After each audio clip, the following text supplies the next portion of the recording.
আমার আল্লাহ রাব্বুল আলামিন বলেন, ও দুনিয়ার মানুষেরা রে, তোমরা যদি বড় বড় নিষিদ্ধ পাপ কাজগুলো থেকে বিরত থাকতে পারো, তাহলে আমি আল্লাহ রাব্বুল আলামিন তোমাদেরকে ছোট ছোট পাপগুলোকে ক্ষমা করে দিব এবং তোমাদেরকে আমি সম্মানজনক স্থানে জান্নাতে পৌঁছাইয়া দিব। বলুন সুবহানাল্লাহ। আমার ভাইরা রে, আল্লাহর আসমানের নিচে জমিনের ওপরে সবচেয়ে যেটা বড় পাপ নবী সাল্লাল্লাহু আলাইহি সাল্লাম বললেন সেটা হলো আশরিকু বিল্লাহ, আল্লাহর সঙ্গে শরীক করা। বলেন নাউযুবিল্লাহ। আমার বন্ধুগণ, আমার ভাইরা, আমার আল্লাহ রাব্বুল আলামিন দুনিয়ার সমস্ত পাপগুলোকে ক্ষমা করে দেওয়ার ওয়াদা করেছেন। তবে আল্লাহ রাব্বুল আলামিন বলেছেন আমি শিরকের পাপগুলোকে ক্ষমা করব না। মহান আল্লাহ রাব্বুল আলামিন সূরা নিসার 48 নম্বর আয়াতে বলেন, ইন্নাল্লাহা লা ইয়াগফিরু আন ইউশরাকা বিহি ওয়া ইয়াগফিরু মা দুনা যালিকা লিমান ইয়াশাউ। নিশ্চয় আমি আল্লাহ রাব্বুল আলামিন শিরকের গুনাহকে ক্ষমা করি না। ইহা ছাড়া আসমান এবং জমিনের মধ্যে যতগুলো গুনাহ আছে আমি আল্লাহ যাকে ইচ্ছা তাকে মাফ করে দিব। বলুন সুবহানাল্লাহ। আল্লাহ কোন গুনাহ ক্ষমা করে না? শিরকের গুনাহ ক্ষমা করে না। ইহা ছাড়া আল্লাহর আসমানের নিচে জমিনের উপরে যতগুলো গুনাহ আছে আল্লাহ যাকে ইচ্ছা তাকে মাফ করে দিতে পারেন। আমার বন্ধুগণ, আমার ভাইরা, গুনাহ হলো দুই প্রকার। গুনাহ কয় প্রকার? জোরে কথা বলেন, গুনাহ কয় প্রকার? এক নাম্বার হলো বড় গুনাহ, যেটাকে বলা হয় কবিরা, যেটাকে কি বলা হয়? কবিরা গুনাহ। দুই নাম্বার হলো সগীরা, যেটাকে বলা হয় সগীরা গুনাহ। যদি আমরা বড় বড় কবিরা গুনাহ থেকে বিরত থাকতে পারি, ছোট ছোট গুনাহগুলো আল্লাহ তাআলা এমনি এমনি ক্ষমা করে দিবেন। বলুন সুবহানাল্লাহ। এই কবিরা গুনাহ কতগুলি কবিরা গুনাহ? বিনে ইখতিলাফে, কোনো মতভেদ নাই, 70টি কবিরা গুনাহ। কয়টা? জোরে বলেন কয়টা? 70টি কবিরা গুনাহ। কিছু মতভেদ আছে, কেউ বলেছে 100টি, কেউ বলেছে 700টি। যাই হোক, যত কবিরা গুনাহই থাক না কেন, এক নম্বরে সিরিয়ালে হলো আল্লাহর সঙ্গে শরীক করা। জোরে বলেন কি করা? শরীক করা। আল্লাহর সঙ্গে শরীক কাকে বলে জানেন? আপনি এবং আপনার স্ত্রী ঘরের মধ্যে কথা বলছেন, আপনি বলছেন আমার কথাই ঠিক, আপনার স্ত্রী বলছে আমার কথাই ঠিক। এমন সময় টিকটিকি বলছে tick tick tick tick tick, আপনার স্ত্রী বলছে আমার কথাই ঠিক। ওই দেখো টিকটিকি টিক টিক টিক টিক বলছে আমার কথাই ঠিক। বলে কি বলে না? আমার বন্ধুগণ, আমার ভাইরা, এগুলোই হলো শিরিক। এগুলোই কি? শিরিক। আমার আল্লাহ রাব্বুল আলামিন পবিত্র কোরআনে বললেন, ইন্নাল্লাহা লা ইয়াগফিরু আন ইউশরাকা বিহি ওয়া ইয়াগফিরু মা দুনা যালিকা লিমান ইয়াশাউ। আমি আল্লাহ রাব্বুল আলামিন শিরকের গুনাহকে ক্ষমা করি না। ইহা ছাড়া আল্লাহর আসমানের নিচে জমিনের উপরে, আমার আসমানের নিচে জমিনের উপরে যতগুলো গুনাহ আছে আমি আল্লাহ যাকে ইচ্ছা তাকে মাফ করে দিতে পারি। বলুন সুবহানাল্লাহ। আমার বন্ধুগণ, আমার ভাইরা রে, গভীর মনোযোগ দিয়ে শুনতে হবে। মুআয ইবনে জাবাল রাদিয়াল্লাহু তাআলা আনহু নবীর একজন সাহাবী। জোরে বলেন কার সাহাবী? নবীর সাহাবীর নাম হচ্ছে মুআয ইবনে জাবাল রাদিয়াল্লাহু তাআলা আনহু। এই মুআয ইবনে জাবাল রাদিয়াল্লাহু তাআলা আনহু বলেন, একটি গাধার উপরে আমি এবং মুহাম্মদ সাল্লাল্লাহু আলাইহি সাল্লাম বসেছিলাম। নবী ছিলেন সামনে, আমি ছিলাম পিছনে। নবী সাল্লাল্লাহু আলাইহি সাল্লাম আমাকে বললেন, হে মুআয, তুমি কি জানো বান্দার উপর আল্লাহর কি হক আছে? আল্লাহর উপর বান্দার কি হক আছে? মুআয ইবনে জাবাল রাদিয়াল্লাহু তাআলা আনহু বলেন, আল্লাহ এবং তার রাসূলই ভালো জানেন। বিশ্বনবী সাল্লাল্লাহু আলাইহি সাল্লাম বলেন, রে মুআয, বান্দা বান্দার উপর আল্লাহর হক হলো বান্দা আল্লাহর ইবাদত করবে, তার সঙ্গে কাউকে শরীক করবে না। যদি বান্দা আল্লাহর হকটা যথাযথভাবে পালন করে দিতে পারে, আল্লাহর সঙ্গে কাউকে যদি শরীক না করে, তাহলে আল্লাহর উপর বান্দার হক হয়ে যায়। আল্লাহ রাব্বুল আলামিন সেই ব্যক্তিকে শাস্তি দিবেন না। বলুন সুবহানাল্লাহ। নবী সাল্লাল্লাহু আলাইহি সাল্লাম বললেন, বান্দার উপর আল্লাহর হক হলো বান্দা আল্লাহর ইবাদত করবে, তার সঙ্গে কাউকে শরীক করবে না। এইটা যদি বান্দা পালন করতে পারে, তাহলে আল্লাহর উপর বান্দার হক হয়ে যায়। আল্লাহ রাব্বুল আলামিন সেই বান্দা বান্দিকে কখনো শাস্তি দিবেন না। আমার বন্ধুগণ, আমার ভাইরা রে, গভীর মনোযোগ দিয়ে শুনতে হবে।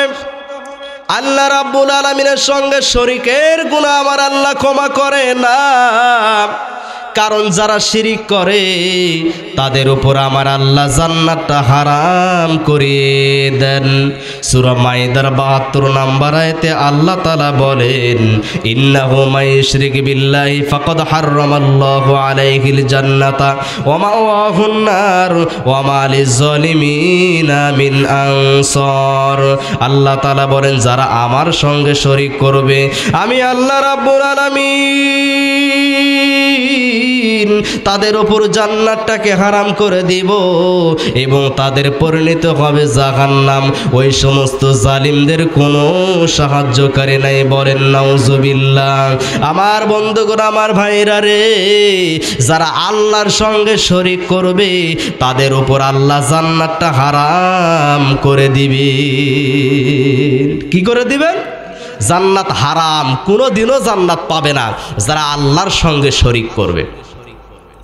আচ্ছা, নবী সাল্লাল্লাহু আলাইহি সাল্লামের কি কোনো গুনাহ ছিল? বলেন, আগের গুনাহ নাই, পিছনের গুনাহ নাই। আমাদের নবী মুহাম্মদুর রাসূলুল্লাহ সাল্লাল্লাহু আলাইহি সাল্লাম কেমন পাওয়ারফুল নবী দেখেন।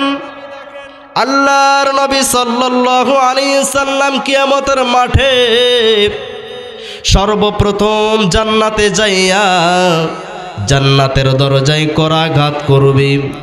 জান্নাতের দরজার ফেরেশতা বলবে, কে? আপনি। নবী মুহাম্মদ সাল্লাল্লাহু আলাইহি সাল্লাম বলবেন, আমি নবী মুহাম্মদ সাল্লাল্লাহু আলাইহি ওয়াসাল্লাম। জান্নাতের ফেরেশতা বলবে, ও নবী, যেই দিন থেকে আল্লাহ জান্নাত তৈরি করেছেন, ওই দিন থেকে আমি জান্নাতের দরজায় পাহারাদার হয়ে আছি। আমাকে বলা হয়েছে আপনি ঢোকার আগে কোনো নবী জান্নাতে ঢুকতে পারবে না। বলুন সুবহানাল্লাহ। আমার বন্ধুগণ, আমার ভাইরা রে, এমন নবী, এমন একটা পাওয়ারফুল নবী আমাদের নবী, বিশ্ব নবী মুহাম্মদুর রাসূলুল্লাহ সাল্লাল্লাহু আলাইহি সাল্লাম, জিনার আগের গুনাহ নাই, পিছনের গুনাহ নাই। আল্লাহ তাআলা সূরা ফাতার 2 নম্বর আয়াতে বললেন, লিয়াগফির লাকাল্লাহু মা তাকদ্দামা মিন যামবিক।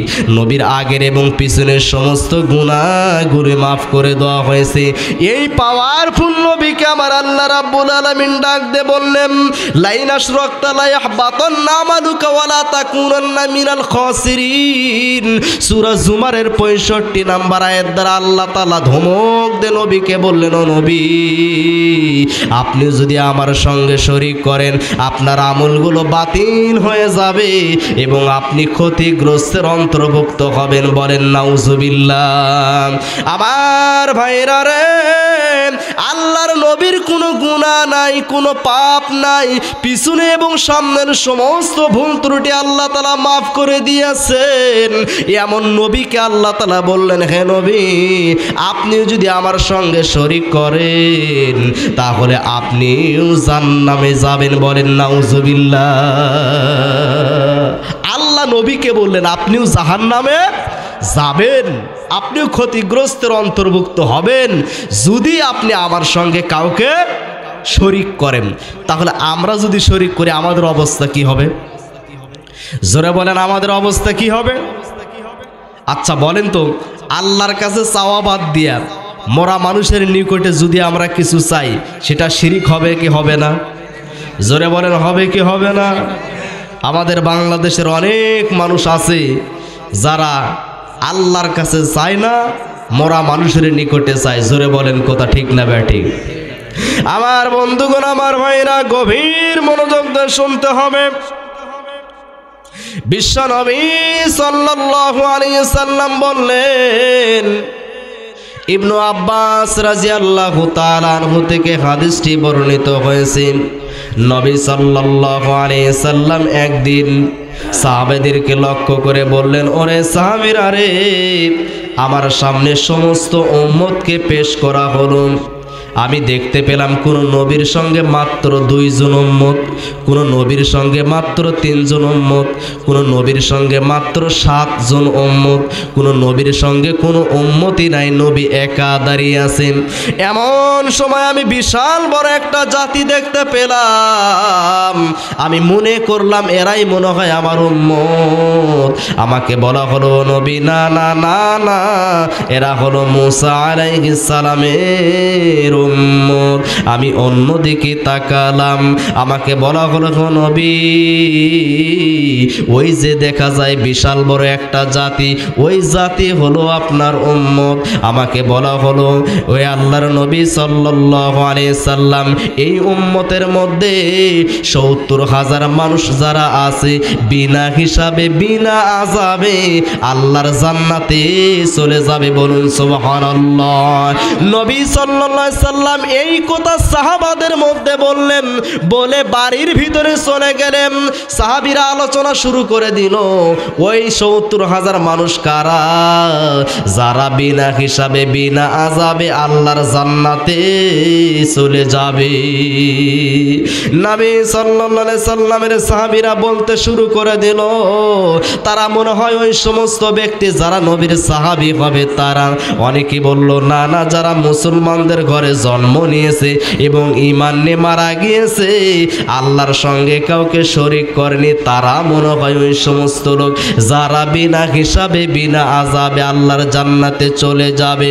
নবী সাল্লাল্লাহু আলাইহি সাল্লাম বাড়ির ভিতর থেকে আবার সাহাবাদের মাঝে আসলেন।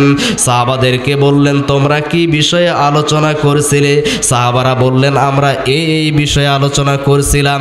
বিশ্বনবী সাল্লাল্লাহু আলাইহি সাল্লাম বললেন, ওরে সাহাবীরা রে, তারা হলো ওই সমস্ত ব্যক্তি যারা কোনোদিন ঝাড়ফুঁক করে না, পাখি উড়িয়ে ভাগ্য গণনা করে না, শরীরে দাগ দেয় না, সেক দেয় না, তারা তাদের রবের উপর আল্লাহর উপর ভরসা করে। বলুন সুবহানাল্লাহ।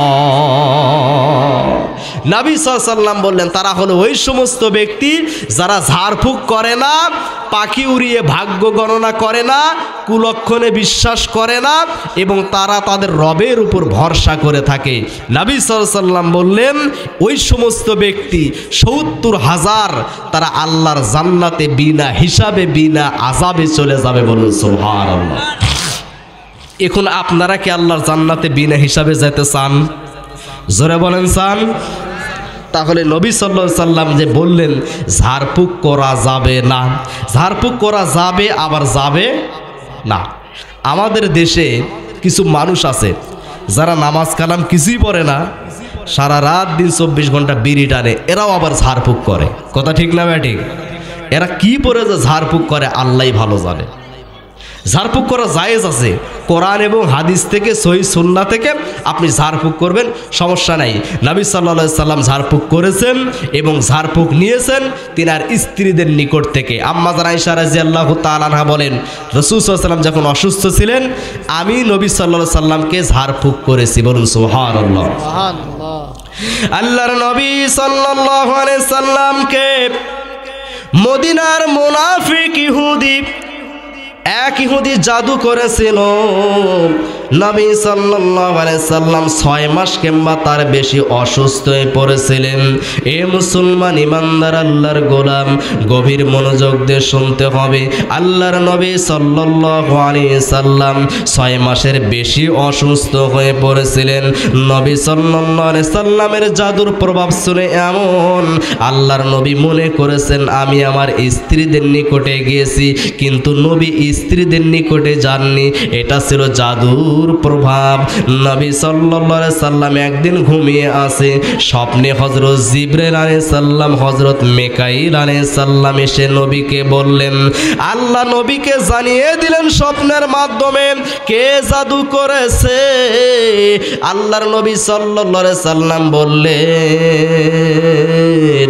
দুইটা ফেরেশতা আমার নিকটে আসলো, মাথার কাছে এক ফেরেশতা বসলো, পায়ের কাছে এক ফেরেশতা বসলো। মাথার কাছের ফেরেশতা পায়ের ফেরেশতাকে জিজ্ঞেস করেন, এই ব্যক্তির কি হয়েছে? পায়ের ফেরেশতা উত্তর দেয়, এই ব্যক্তিকে জাদু করা হয়েছে। মাথার কাছে যেই ফেরেশতা বসে আছেন ওই ফেরেশতা বলে, কে জাদু করেছে? পায়ের ফেরেশতা উত্তর দেয়, লাবিদ বিন আসাম নামে একটা ব্যক্তি জাদু করেছে। কিসের উপর জাদু করেছে? আল্লাহর নবীর চুলের উপরে জাদু করেছে। নবী সাল্লাল্লাহু আলাইহি সাল্লামের নাম নিয়া সুতার উপর গিট্টু মেরেছে। সেই জাদুর বস্তুগুলো কোথায়? স্বপ্নের মাধ্যমে জানিয়ে দেওয়া হলো, জারওয়ান কূপের ভিতরে পাথরের নিচে চাপা দিয়ে রাখছেন। বিশ্ব নবী সাল্লাল্লাহু আলাইহি সাল্লাম সকাল বেলা হযরত আলী রাদিয়াল্লাহু তাআলা আনহুকে পাঠিয়ে দিলেন, আলী রে যাও যাও যাও যাও, ওই জারওয়ান কূপের ভিতর থেকে জাদুর বস্তুগুলো তুলে নিয়ে আসো। হযরত আলী রাদিয়াল্লাহু তাআলা আনহু জারওয়ান কূপের ভিতর থেকে জাদুর বস্তুগুলো তুলে নিয়ে আসলেন। মমের পুতুলের মধ্যে জাদু করা হয়েছিল, সুতার উপরে 11টা গিট্টু মেরে দেওয়া হয়েছিল, নবীর চুলের উপর জাদু করা হয়েছিল। বিশ্ব নবী সাল্লাল্লাহু আলাইহি সাল্লামের নিকটে যখন ওই সমস্ত জাদুর বস্তু আনলেন, আল্লাহর নবী সাল্লাল্লাহু আলাইহি সাল্লামের উপরে সূরা ফালাক সূরা নাস অবতীর্ণ হয়ে গেলেন। বলুন সুবহানাল্লাহ। নবী সাল্লাল্লাহু আলাইহি সাল্লাম সূরা ফালাক এবং সূরা নাস পড়লেন, আল্লাহর নবী সাল্লাল্লাহু আলাইহি সাল্লাম সুস্থ হয়ে গেলেন। বলুন সুবহানাল্লাহ। আমার ভাইরা রে, ওই সুতার উপর 11টা গিট্টু মারা হয়েছিল। আল্লাহর নবী সাল্লাল্লাহু আলাইহি সাল্লাম সূরা ফালাক এবং সূরা নাস পড়ে 11টা গিট্টু খুললেন। এমনি এমনি গিট্টুগুলো খুলে গেল। মমের পুতুলের মধ্যে সূচ দেওয়া হয়েছিল, সূচগুলো এমনি এমনি বাগের হয়ে গেল। নবী সাল্লাল্লাহু আলাইহি সাল্লাম সুস্থ হয়ে গেলেন। আজ আমাদের বাংলাদেশের কিছু হুজুর আছে, লাল সুতা, কালো সুতা, সাদা সুতা নিয়া ছোট বাচ্চাদের গলায় 11টা গিট্টু মেরে দেয়। জোরে কোন কথা ঠিক না বেঠি? নবী সাল্লাল্লাহু আলাইহি সাল্লামকে জাদু করা হয়েছিল সুতার উপর 11টা গিট্টু মেরে। আর রাসূল সাল্লাল্লাহু আলাইহি সাল্লাম সূরা ফালাক এবং সূরা নাস পড়লেন। সূরা ফালাকের মধ্যে 5টি আয়াত, সূরা নাসের মধ্যে 6টি আয়াত। এই 11টা আয়াতকে পড়ে রাসূল সাল্লাল্লাহু আলাইহি সাল্লাম যখন পড়লেন কুল আউযু বিরব্বিল ফালাক, সঙ্গে সঙ্গে গিট্টুটা খুলে গেল। আর আমাদের দেশের হুজুররা কি করে? সূরা ফালাক এবং সূরা নাস পড়ে আরো 11টা গিট্টু মারে। তাহলে কোন পর্যায়ে আছেন? শিরক করলো কি করলো না? জোরে বলেন, শিরক করলো কি করলো না? এগুলো হুজুরে কি করা দরকার কোন? উচিত কথা বলতি তো দোস্ত বেজার, গরম ভাতে বিড়াল বেজার, জোসনা রাতে চোর বেজার। নবী সাল্লাল্লাহু আলাইহি সাল্লাম গিট্টু খুললেন সূরা ফালাক এবং সূরা নাস পড়ে। আর আমাদের দেশীয় হুজুররা কি করে? সূরা ফালাক এবং সূরা নাস পড়ে গিট্টু আরো মারে। শিরক হলো কি হলো না? জোরে বলেন, শিরক হলো কি হলো না? কথা কন না কেন? আল্লাহর নবীর একজন সাহাবী ইমরান বিন হুসাইন রাদিয়াল্লাহু তাআলা আনহু, তিনি বললেন, বিশ্ব নবী সাল্লাল্লাহু আলাইহি ওয়াসাল্লাম এক ব্যক্তির হাতে দেখলেন একটি পিতলের বালা। জোরে বলেন, কি দেখলেন? পিতলের বালা। নবী সাল্লাল্লাহু আলাইহি সাল্লাম বললেন, ওরে সাহাবী, এই পিতলের বালা কেন দিয়েছো?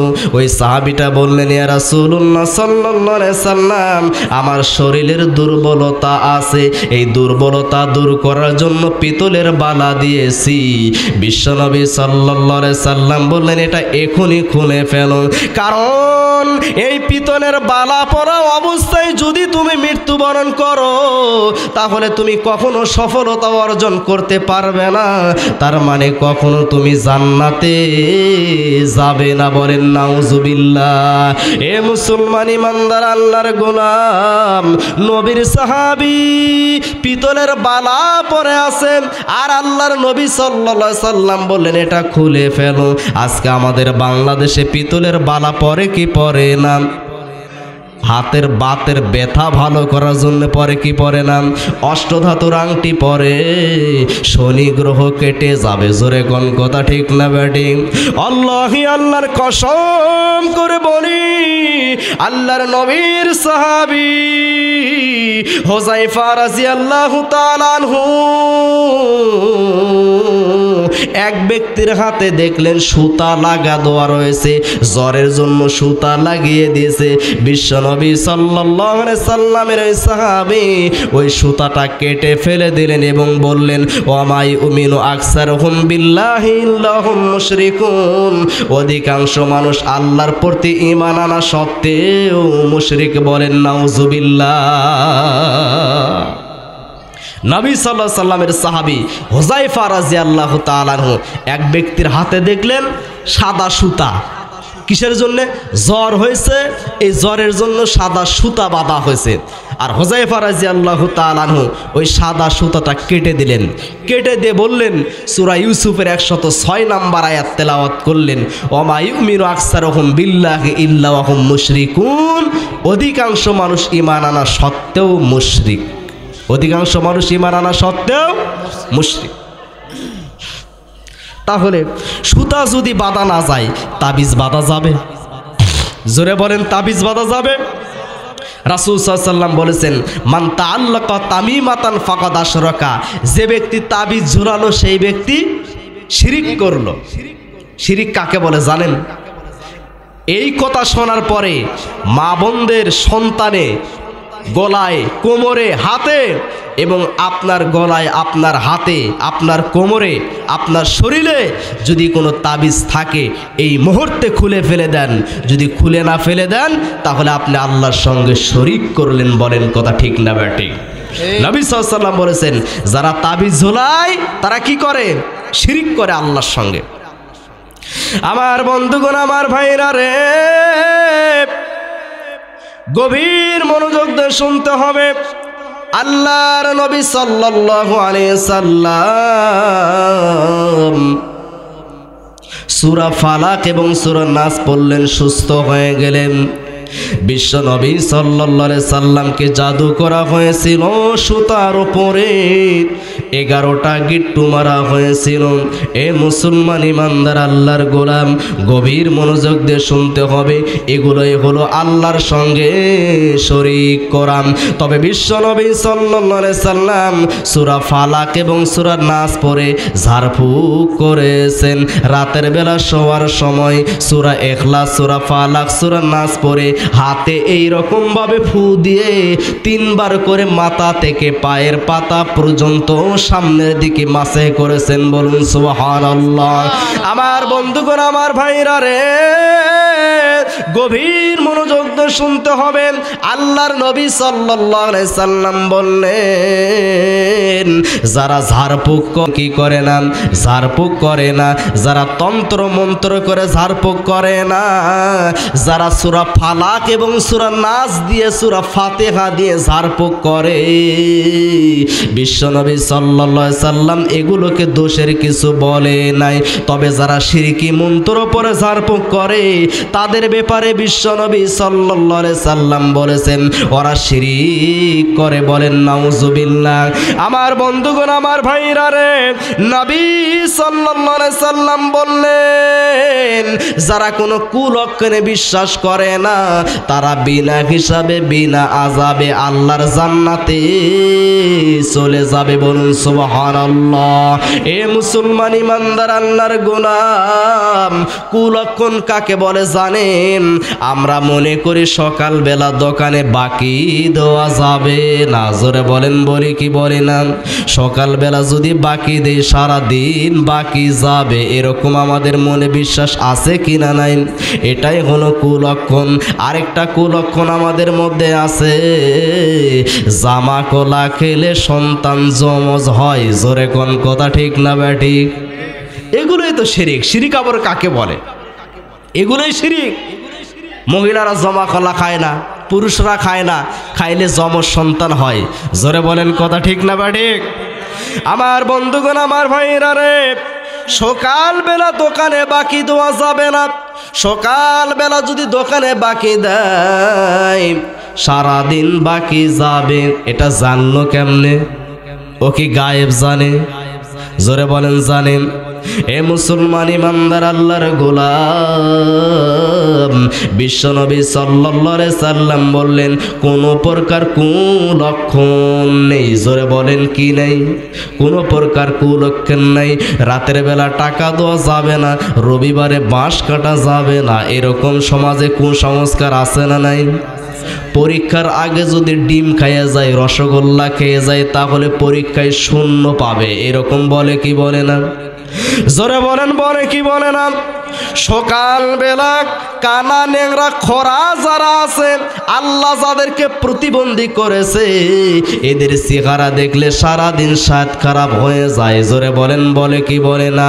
এ মুসলমান ইমানদার আল্লাহর গোলাম, বিশ্বনবী সাল্লাল্লাহু আলাইহি সাল্লাম বলেছেন কোনো প্রকার কুলক্ষণ নাই ইসলামে। বলুন সুবহানাল্লাহ। কোনো কুলক্ষণ নাই। যারা কুলক্ষণে বিশ্বাস করে না, এরাই বিনা হিসাবে বিনা আযাবে আল্লাহর জান্নাতে চলে যাবে। বলুন সুবহানাল্লাহ। আমার বন্ধুগণ, আমার ভাইরা রে, গভীর মনোযোগ দিয়ে শুনতে হবে। আল্লাহর নবী সাল্লাল্লাহু আলাইহি সাল্লাম আরেকটা কথা বললেন, যারা শরীরে দাগ দেয় না, সেক দেয় না, শরীরে দাগ দেয় না, সেকা দেয় না, মানে কি জানেন? অনেকেরই 4-5টা সন্তান মারা যাওয়ার পর একটি মাত্র সন্তান বেঁচে আছে, কানেতে দুল ফুটিয়ে দিয়ে বলে মূল্যের চুল। জোরে কোন কথা ঠিক না ব্যাটি? বলে কি বলে না? কইলে মূল্যের চুল, মরে মরে একটাই বেঁচে আছে। কয় কি কয় না? এই দুল ফুটিয়ে দোয়াও হচ্ছে কুসংস্কার, কুলক্ষণ, এগুলো শিরিক। এগুলো করা যাবে না। ওই কানের দুল দিলে বেঁচে থাকবে, তার ছাড়া বেঁচে থাকবে না। ও কোথায় জানলো? কিভাবে জানলো? হায়াতের মালিক কে বলেন? আল্লাহ। জোরে বলেন মৌতের মালিক কে? তাহলে কানে দুল ফুটে দেয় কেন? যাদের আছে এই মুহূর্তে খুলে ফেলে দেন। এগুলো শিরিক। আমার বন্ধুগণ, আমার ভাইরা, গভীর মনোযোগ দিয়ে শুনতে হবে। 5 নম্বরে আল্লাহর নবী সাল্লাল্লাহু আলাইহি সাল্লাম বললেন, যারা আল্লাহর উপর ভরসা করে। জোরে বলেন কি করে? আল্লাহর উপর ভরসা যারা করেন তাদেরকে মহান আল্লাহ রাব্বুল আলামিন বিনা হিসাবে বিনা আযাবে আল্লাহর জান্নাতে পৌঁছাইয়া দিবে। বলুন সুবহানাল্লাহ। আমার ভাইরা রে, আল্লাহর উপর ভরসা কাকে বলে জানেন? হযরত ইবনে আব্বাস রাদিয়াল্লাহু তাআলা আনহু বলেন, বিশ্বনবী মুহাম্মদুর রাসূলুল্লাহ সাল্লাল্লাহু আলাইহি সাল্লাম বলেছেন, সর্বপ্রথম আল্লাহর নবী হযরত ইব্রাহিম আলাইহিস সালাম বলেছিলেন, হাসবুনাল্লাহু ওয়া নি'মাল ওয়াকিল, আমার জন্য আল্লাহই যথেষ্ট। বলুন সুবহানাল্লাহ। এ মুসলমান ইমানদার আল্লাহর গোলাম, আমার আল্লাহ রাব্বুল আলামিন বলেন, ওয়া তাওয়াক্কাল আলাল হাইয়্যিল্লাযী লা ইয়ামুত, হে নবী আপনি তার উপর ভরসা করুন যার কোনো মৃত্যু নেই, যিনি চিরঞ্জীব চিরস্থায়ী। বলুন সুবহানাল্লাহ। আমার ভাইরা রে, গভীর মনোযোগ দিয়ে শুনতে হবে। আল্লাহর নবী ইব্রাহিম আলাইহিস সালাম একজন জবরদস্ত জলিলুল কদর নবী ছিলেন। নাম শুনছেন কি শুনেন নাই? জোরে বলেন, শুনছেন কি শুনেন নাই? এই নবী ইব্রাহিম আলাইহিস সালামের বাপ ছিল নমরুদের প্রধান পুরোহিত। নমরুদের কি প্রধান পুরোহিত। ইব্রাহিম আলাইহিস সালামের বাপ ছিল নমরুদের প্রধান পুরোহিত। নমরুদ 400 বছর রাজত্ব করেছিল। কয়শো বছর? 400 বছর রাজত্ব করেছিল। এত বছর রাজত্ব করার পরে নমরুদ এমন অহংকারী হয়ে গেছিল যে নিজেকেই আল্লাহ বলে দাবি করেছিল। বলেন নাউজুবিল্লাহ। তো ইব্রাহিম আলাইহিস সালামের বাপ মূর্তি পূজা করতে, কিসের পূজা করত? মূর্তি পূজা করত। তো ইব্রাহিম আলাইহিস সালামের বাড়ির আশেপাশেই তার এলাকাতেই বাবেল শহরে, ইরাকের বাবেল শহরে বিশাল বড় একটা মেলা। ওই মেলাতে ইব্রাহিম আলাইহিস সালামের বাপ বলছে চলো মেলাতে যাই। ইব্রাহিম আলাইহিস সালাম বলে না, আমি যাব না, আমি অসুস্থ। আমি কি? আমি অসুস্থ। আসলে ইব্রাহিম আলাইহিস সালাম শারীরিক দিক দিয়ে অসুস্থ ছিলেন না, তিনি ছিলেন মনের দিক দিয়ে অসুস্থ। যে তার জাতির লোকেরা মূর্তি পূজা করে আল্লাহকে বাদ দিয়ে, ওই মূর্তির কাছে চায় সন্তান দাও। হ্যাঁ, চায় কি চায় না? হিন্দুরা চায় কি চায় না? আমাদের দেশের হিন্দুরা ওই দুর্গার কাছে চায় না যে মা বিপদ আপদ থেকে রক্ষা করো, সন্তান দাও, এগুলো বলে কি বলে না? মুসলমানরাও কিন্তু বলে মূর্তির কাছে। যদি বলেন কেমনে? হিন্দুরা মূর্তির কাছে চায়, মুসলমান কবরে যায় চায়। জোরে কোন কথা ঠিক না ব্যাটিক? জোরে কোন কথা ঠিক না ব্যাটিক? তো ইব্রাহিম আলাইহিস সালাম চিন্তা করলেন আমার জাতির লোকেরা মূর্তি পূজা করে, এই জাতিকে এমনভাবে এমন একটি কিছু করা দরকার যাতে এই জাতির হুঁশ ফিরে যায়, কারণ দাওয়াত দিয়ে তার হুঁশ হইতেছে না, কাজে কিছু করা দরকার। ওই মেলার দিনে ইব্রাহিম আলাইহিস সালামের বাপ বললেন, পিতা বললেন চলো মেলায় যাই। ইব্রাহিম আলাইহিস সালাম বললেন ইন্নী সাকিমুন, আমি অসুস্থ, মেলাতে যেতে পারবো না। নবী ইব্রাহিম আলাইহিস সালাম বললেন কিছু করা দরকার এই জাতির জন্য। এলাকার সবাই যখন মেলাতে চলে যায়, আল্লাহর নবী ইব্রাহিম আলাইহিস সালাম নমরুদের দেব মন্দিরের মধ্যে ঢুকে ছোট ছোট বড় বড় অনেক মূর্তি দেখলো। সব মূর্তিগুলোর ঘাড়গুলো ভেঙ্গে, হাতগুলো ভেঙ্গে বড়টার ঘাড়ে কুড়াল রেখে আসছেন। আর ইব্রাহিম আলাইহিস সালাম মূর্তির সামনে থেকে বলে, ও মূর্তি তোমরা খাও না কেন? মূর্তি কি খেতে পারে? জোরে বলেন খেতে পারেন? খেতে পারে না। আল্লাহ রাব্বুল আলামিন হযরত ইব্রাহিম আলাইহিস সালামকে এই শক্তি দিলেন। ইব্রাহিম আলাইহিস সালাম মূর্তি ভাঙ্গে বাড়িতে চলে আসলেন। মেলা থেকে লোকেরা এসে দেবতার জন্য কান্নাকাটি শুরু করে দেয়। এলাকার লোকেরা বলে আমরা ইব্রাহিমকে শুনেছি মূর্তির বিরুদ্ধে কথা বলতে। ইব্রাহিম আলাইহিস সালামকে যে বলো, ইব্রাহিম তুমি কি মূর্তিগুলো ভেঙ্গেছো? ইব্রাহিম আলাইহিস সালাম বলে আমি কেন ভাঙবো? ওই বড়টারে জিজ্ঞেস করো, ওই বড়টারে জিজ্ঞেস করো। ওই দেশের লোকেরা বলে, এলাকার লোকেরা বলে, কওমের লোকেরা বলে এই মূর্তি তো নড়তেও পারে না, চড়তেও পারে না।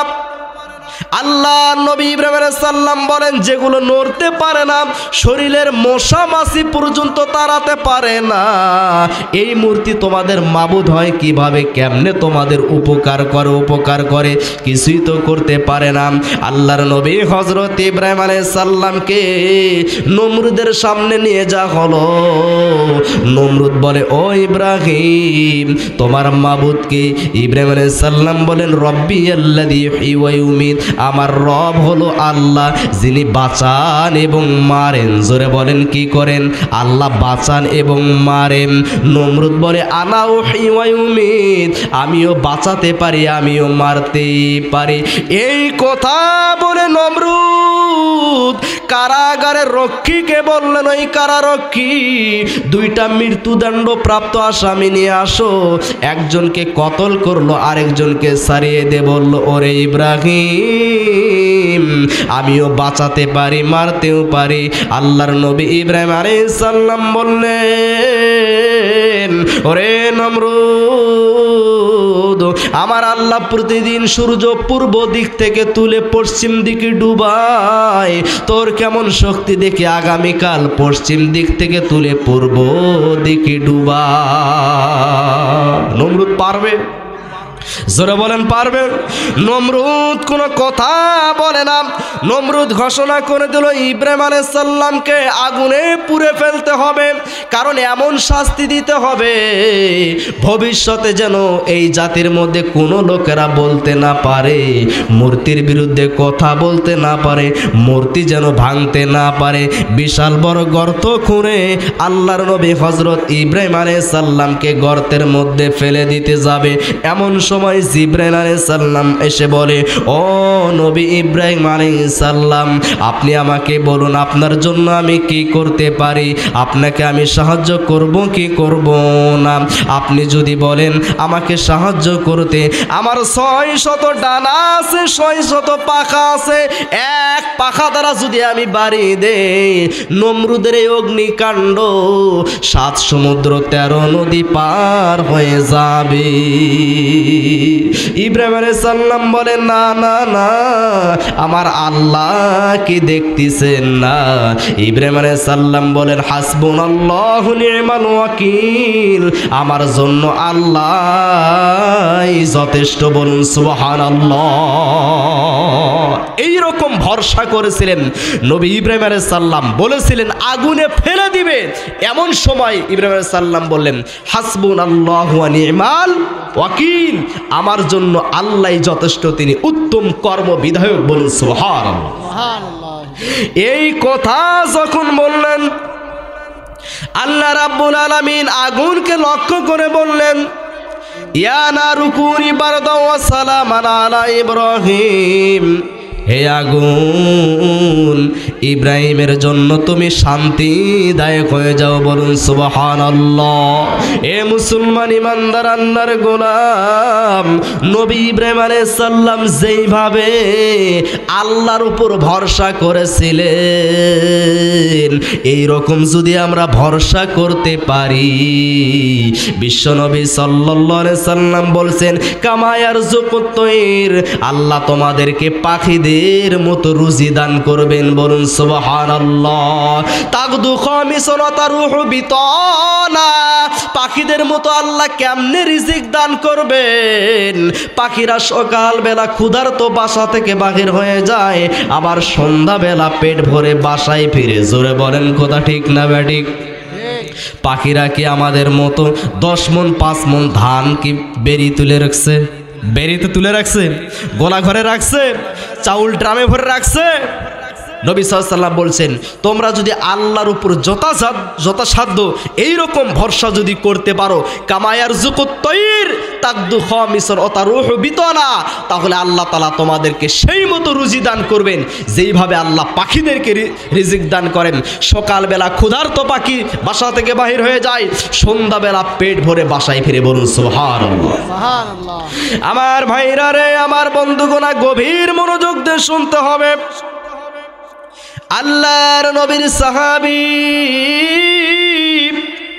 হযরত আনাস রাদিয়াল্লাহু তাআলা আনহু বলেন, কোন ব্যক্তি যদি সকালবেলা বাড়ি থেকে বাহির হওয়ার সময়, যে কোনো মুহূর্তে বাড়ি থেকে যখন বাহির হবে, তখন যদি বলে বিসমিল্লাহি তাওয়াক্কালতু আলাল্লাহি লা হাওলা ওয়ালা কুওয়াতা ইল্লা বিল্লাহ, আমি আল্লাহর উপর ভরসা করে আল্লাহর নামে বাহির হলাম, এই দোয়াটা যদি পড়ে, বিশ্বনবী সাল্লাল্লাহু আলাইহি সাল্লাম বলেন, তাকে লক্ষ্য করে ফেরেশতা বলে, তোমাকে সঠিক পথ প্রদর্শন করা হয়েছে, যথেষ্ট দান করা হয়েছে, সমস্ত অকল্যাণ থেকে রক্ষা করা হয়েছে। বলুন সুবহানাল্লাহ।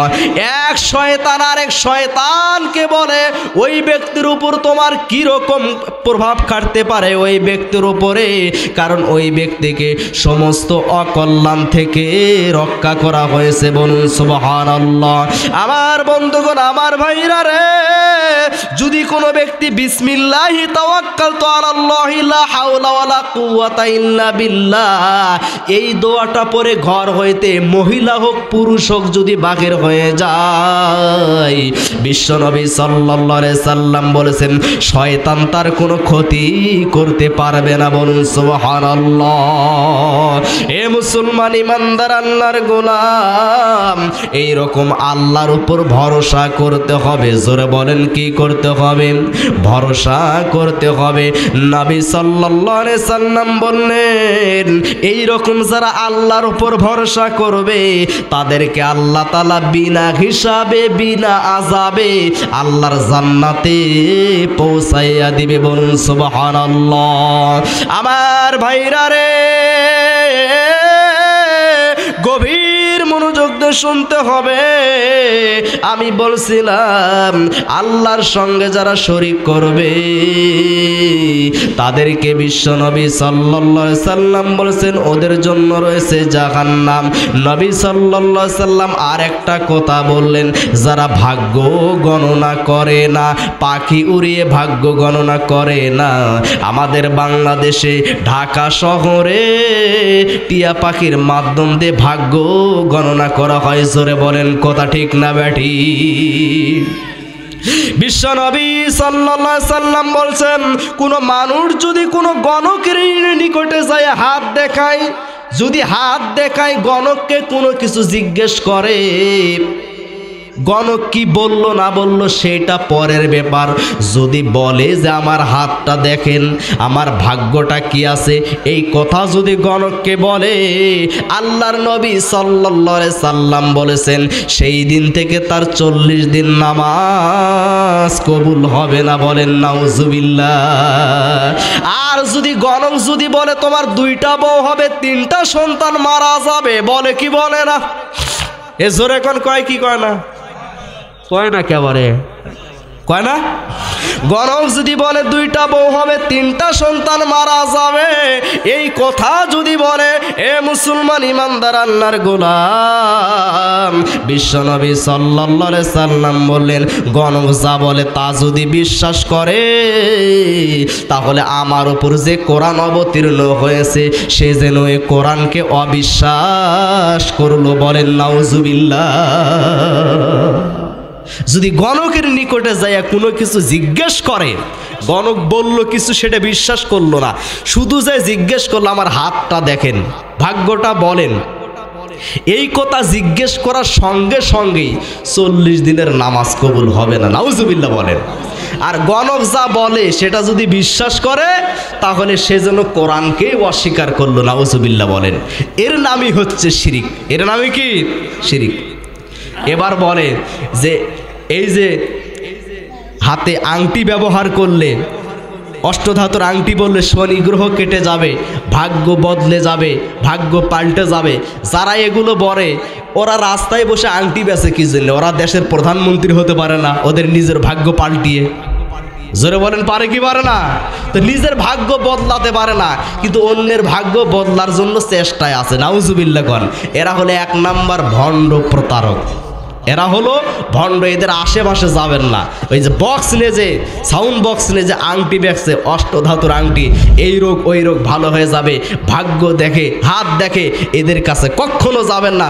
যদি যান, নবী সাল্লাল্লাহু আলাইহি সাল্লামের সহিহ হাদিস, 40 দিনের নামাজ কবুল হবে না। বলেন নাউজুবিল্লাহ।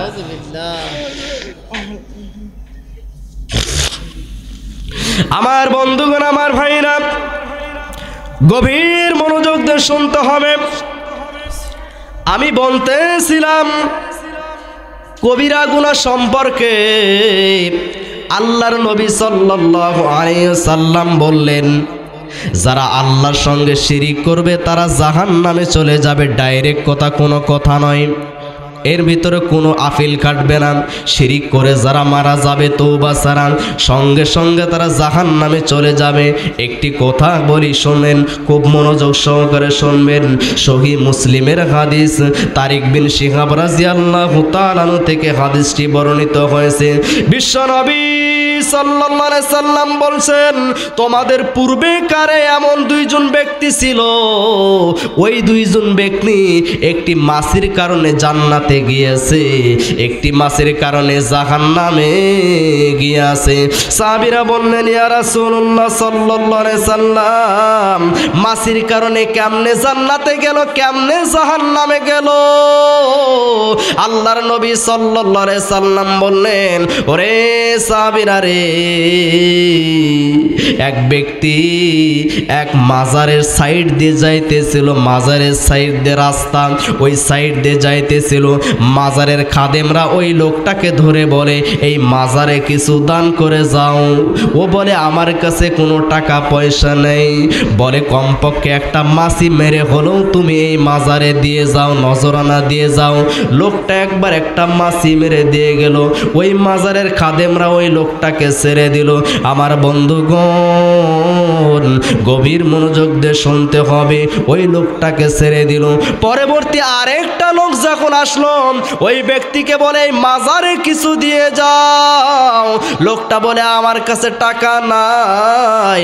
মাজারের খাদেমরা বলে, কমপক্ষে একটা মাছি মেরে হলে এখানে দিয়ে যাও। ওই লোকটা এবার বলল যে, না না না না না, আমি আল্লাহকে ছাড়া কাউকে নজরানা দেই না। বলুন সুবহানাল্লাহ। আমার ভাইরা রে, এইবার ওই লোকটা যখন এই কথা বলছে, মাজারের খাদেমরা তরবারি দিয়ে এক কুব্দে কাল্লা কেটে আলাদা করে ফেলে দিয়েছে। এবার বিশ্বনবী সাল্লাল্লাহু আলাইহি সাল্লাম বললেন, প্রথম ব্যক্তি ওই মাজারে মাছি দেওয়ার কারণে জাহান্নামে চলে গেল। দ্বিতীয় ব্যক্তি মাছি না দেওয়ার কারণে কতল হওয়ার পরেও আল্লাহর জান্নাতে চলে গেল শিরক না করার কারণে। বলুন সুবহানাল্লাহ। আমার ভাইরা, আমার বন্ধুগণেরা, আপনি মাজারে টাকা দিলেন তো শিরক করলেন।